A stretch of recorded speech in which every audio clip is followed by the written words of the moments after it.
Assalamualaikum warahmatullahi wabarakatuh. Bismillahirrahmanirrahim. Alhamdulillahirrabbilalamin. Wassalatu wassalamu ala asyrafil anbiya wal mursalin Sayyidina Muhammadin wa ala alihi washabihi ajma'in, amma ba'du.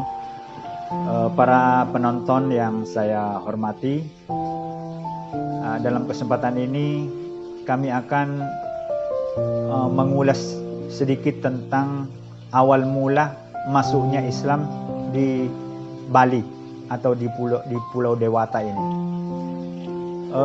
Berbicara tentang sejarah masuknya Islam di Bali itu tidak lepas dari berbicara tentang dinasti yang pernah berkuasa di Bali. Dinasti yang pernah berkuasa di Bali itu terdiri dari dua episode. Yang pertama episode dinasti Warmadewa yang diawali dengan Raja Dalem Warmadewa itu, yang diakhiri dengan raja yang bernama Bedahulu. Raja Bedahulu itu punya pati yang bernama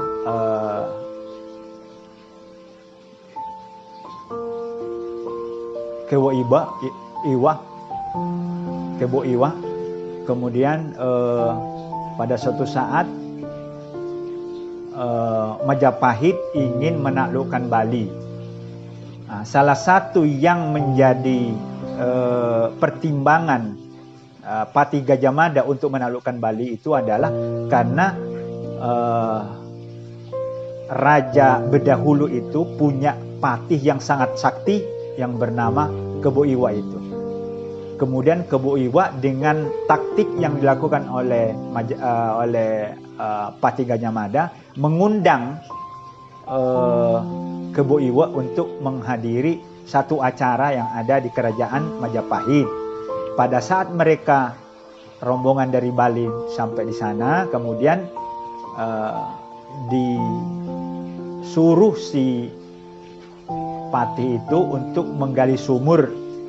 Kemudian setelah sumur ada di dalam sumur itu, kemudian ditimbun beramai-ramai sumur tersebut, dan yang ada di bawah sumur itu adalah pati tersebut, tetapi tidak mampu karena batu-batu ataupun pasir yang menimbun sumur tersebut itu semuanya naik balik lagi ke atas, sehingga pada saat itu karena merasa dirinya dikeroyok, sehingga dia mengundurkan diri, artinya menyerah, dan sempat dia mati atau dibunuh oleh pembesar-pembesar di kerajaan Majapahit. Dari situlah mulai kemudian Pati Gajah Mada itu datang ke Bali, kemudian menaklukkan Bali. Intinya adalah menaklukkan Bali pada tahun 1343. Nah, pada tahun 1943 itu tidak langsung kerajaan Majapahit menaruh atau meletakkan raja wakil Majapahit di Bali, karena ada beberapa pertimbangan, termasuk penolakan daripada suku asli Bali yang bernama Bali Age itu. Sehingga pada saat itu ada sekitar 15 tahun atau sekitar tahun 1350 barulah kemudian Raja Majapahit menaruh atau meletakkan raja yang berkuasa di Bali yang bernama Sri Dalem Kresna Kepakisan. Sri Dalem Kresna Kepakisan ini punya anak bernama Ketut Ngelesir. Ketut Ngelesir inilah adalah anak bungsu daripada Raja Kresna Kepakisan. Sebenarnya yang menjadi raja itu adalah anak sulung, tetapi karena kesepakatan daripada pembesar yang ada di Bali ini, sehingga rajanya yang diangkat itu adalah anak yang terakhir atau anak bungsu yang bernama Ketut Ngelesir. Nah, pada saat Ketut Ngelesir berkuasa inilah, itu Ketut Ngelesir banyak teman-temannya yang masih ada di Majapahit, sehingga Ketut Ngelesir itu berkali-kali mengunjungi Majapahit. termasuk undangan yang yang dilakukan oleh Raja Hayam Wuruk pada saat itu, mengundang si Ketut Ngelesir ini datang ke kerajaan Majapahit. Nah, pulang-pulangnya karena ada kehormatan dari mereka, sehingga Raja Majapahit mengiringkan beberapa pembesar-pembesar kerajaan Majapahit yang sudah beragama Islam sebanyak 40 orang. Nah, di antara 40 orang itu ada 2 orang yang terkenal di antara mereka, yaitu yang bernama Raden Mudin dan Raden Abdul Jalil. 2 inilah yang menjadi tokoh penting pertama kali datangnya Islam ke Bali. Itu yang pertama. Yang kedua, pada saat kerajaan Gel-Gel itu diperintah oleh Waturenggong. Raja Waturenggong ini juga didatangi oleh tamu yang juga berhubungan erat dengan kerajaan Majapahit. Tamu itu bernama Nyai Siti Fatimah.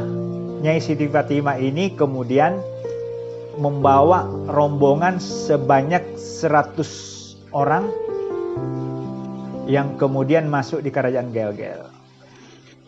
Raja Gel-Gel yang waktu itu bernama Waturenggong dibujuk oleh Nyai Siti Fatimah ini untuk masuk Islam. Kemudian setelah masuk Islam, dia membangun kerajaan Islam. Karena misinya memang adalah bagaimana di Bali itu akan ada didirikan negara yang bernuansa Islam. Tetapi Waturenggong tidak setuju dengan apa yang dilakukan, yang diinginkan oleh Nyai Fatimah, sehingga diberi tawaran. Tawaran utamanya itu adalah memotong bulu kaki daripada rajanya, yaitu bulu kaki Waturenggong. Jika bulu kaki itu bisa dipotong oleh Nyai Fatimah, maka dia bersedia masuk Islam. Tetapi kalau Nyai Fatimah tidak mampu untuk memotong bulu kakinya Raja Waturenggong, maka dia menerima hukuman karena ketidakmampuan untuk membujuk si raja.